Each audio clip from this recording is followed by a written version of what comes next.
Food waste is finally dropping in America's grocery stores and restaurants. California, meanwhile, is nowhere near its landfill and climate goals, and packaging companies are fighting state by state over who pays to clean up their mess. This is environmental news, the good, the bad, and the ugly, and this week's stories show exactly where the U.S. is winning, stalling, and doubling down on the status quo.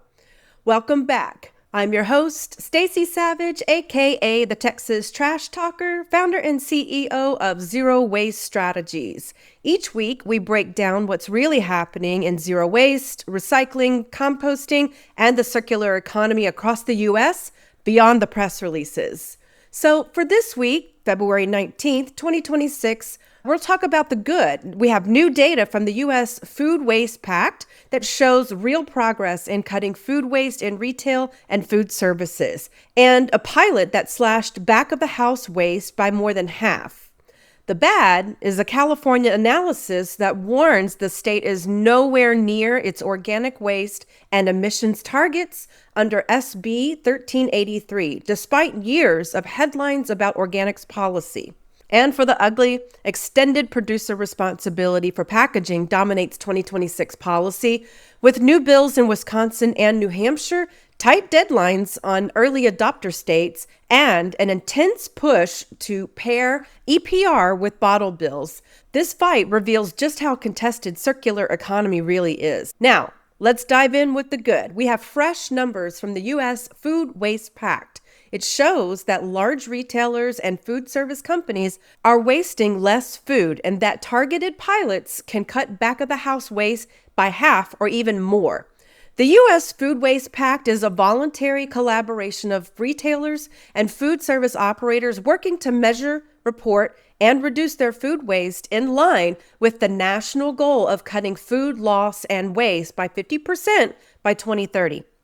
In February 2026, the Pact released new impact data showing unsold food rates at retail, which are arguably the most accurate metric for waste reduction in grocery, fell by 1.1% from 2023 to 2024, even as sales patterns and supply chains continued to shift. In food service, the Pact's first low-waste events pilot, which tested measurement and solutions in back-of-house operations, reduced food waste by 55% in key categories across participating sites. Those pilots focused on simple, scalable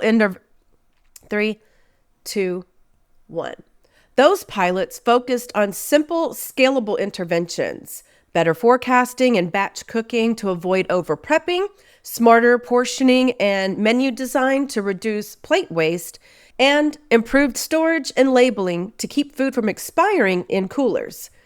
World Wildlife Fund's Pete Pearson, who helps lead the pact, called the results impressive proof of concept that, if brought to scale, could have staggering impacts on food waste. He underscored that this is not about exotic technology, but using basic measurement, training, and process changes to capture easy wins.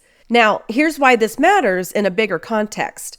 The federal national strategy for reducing food loss and waste and recycling organics sets a 50% reduction target by 2030 and explicitly calls out packaging and retail operations as key levers. Retail and food service have historically been black boxes. Voluntary coalitions like the U.S. Waste Pact are finally producing comparable data and showing major reductions are possible upstream when companies measure, train, and redesign their own operations. It also offers practical models that cities and advocates can push for, such as low-waste events, transparent unsold food tracking, or standard donation protocols. So, the good news is that the big players can cut food waste when they choose to. The bad news is that one of the country's most ambitious organics policies still isn't bending the curve fast enough. Now for the bad. We go to California, where a recent commentary warns that the state is nowhere near meeting its mandated reductions in organic waste and climate pollution, despite nearly a decade of work under Senate Bill 1383. How Matters analysis looked at California's progress on Senate Bill 1383, the 2016 law that requires the state to 1. Reduce landfilled organic waste by 50% by 2020 and 75% by 2025 compared to 2014 levels. 2. Dramatically boost collection of food and yard waste for composting and digestion in order to cut methane emissions from landfills, one of the fastest growing sources of greenhouse gases in the state. The verdict? California is far off track. Here are some key points that have been raised. Cities and counties have struggled to roll out curbside food scrap collection, enforce participation, and build enough processing capacity. Many residents do not have convenient or clear options for separating food scraps, and contamination remains high even where green carts exist. And local governments face substantial costs for collection changes, outreach, and enforcement.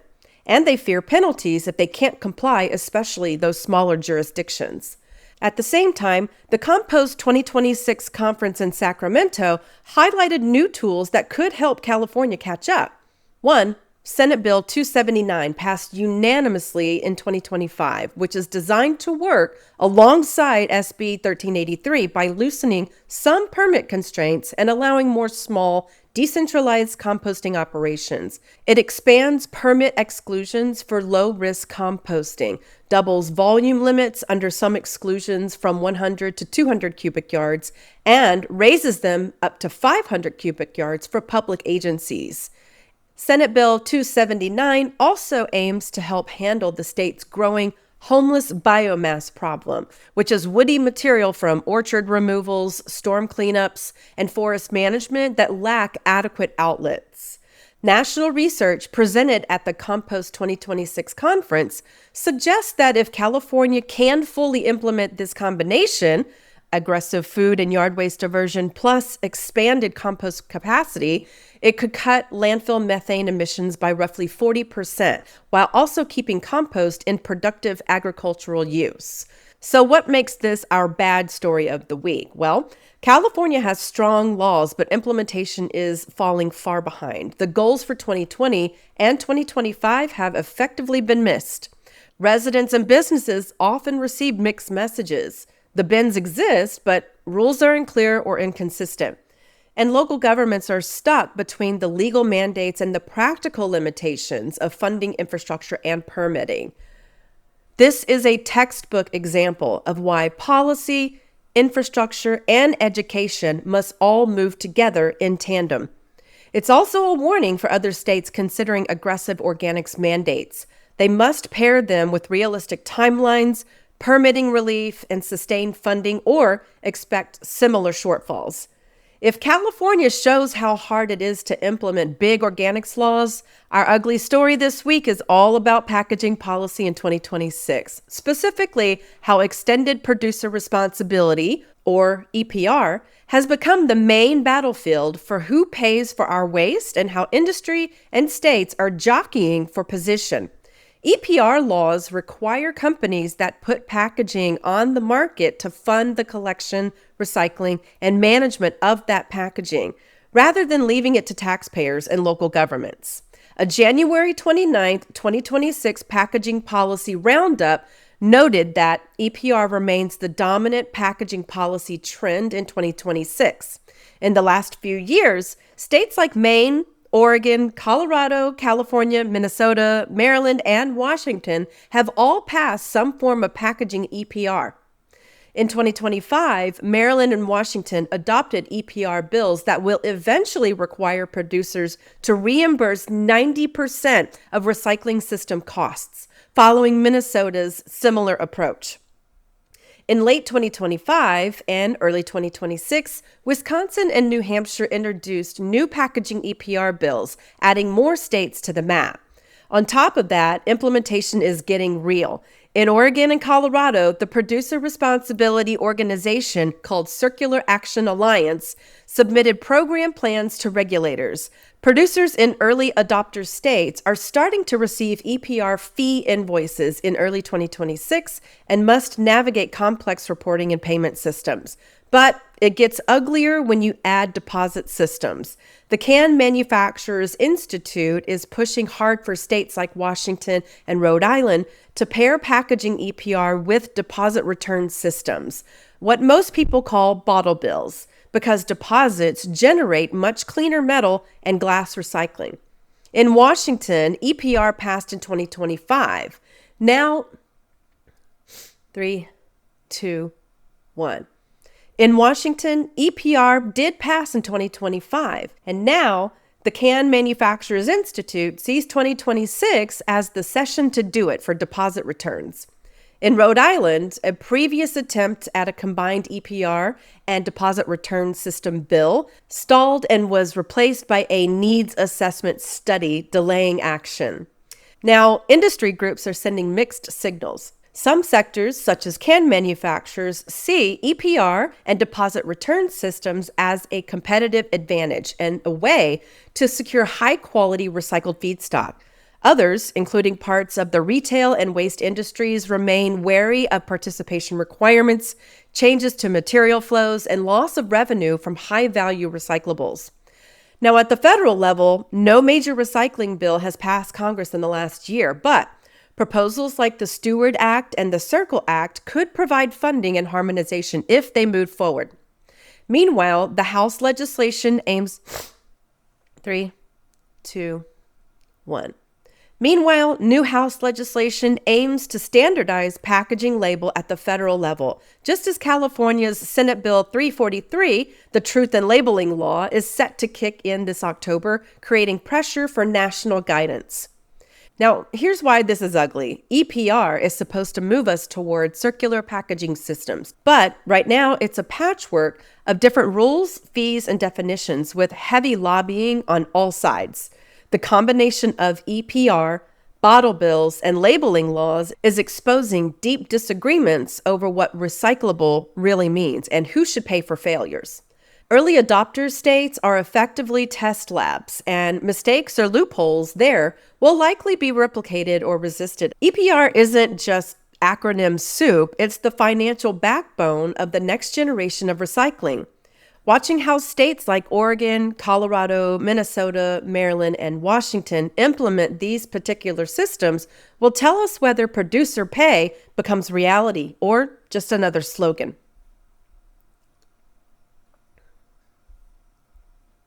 So here are some action steps that you can take in your daily life. Ask your grocery store or favorite restaurant if they even measure their food waste. Maybe ask them if they're even composting or donating their food legally to food banks. If you're in the state of California, you can learn what your city is doing to support Senate Bill 1383 and Senate Bill 279. Go ahead and ask your council member how they're addressing capacity gaps and what help they need from the state. And if you live anywhere in the country and your state is considering an EPR or bottle bill, contact your legislators. Ask them to support producer-funded systems with strong recycling and reuse performance requirements, not just fee schemes designed by industry. Zero waste and circular economy aren't just about sorting your trash. They're about who designs products, who pays for the mess, and whether laws translate into real infrastructure and behavior change. If you found this useful, hit subscribe, share this episode with someone working in food, packaging, or local government, and go ahead and drop a comment with what's happening on the ground in your city, no matter if it's good, bad, or ugly. We'll be back next week with more stories from the front lines of the waste revolution. I'm Stacey Savage, aka the Texas Trash Talker. Bye, y'all.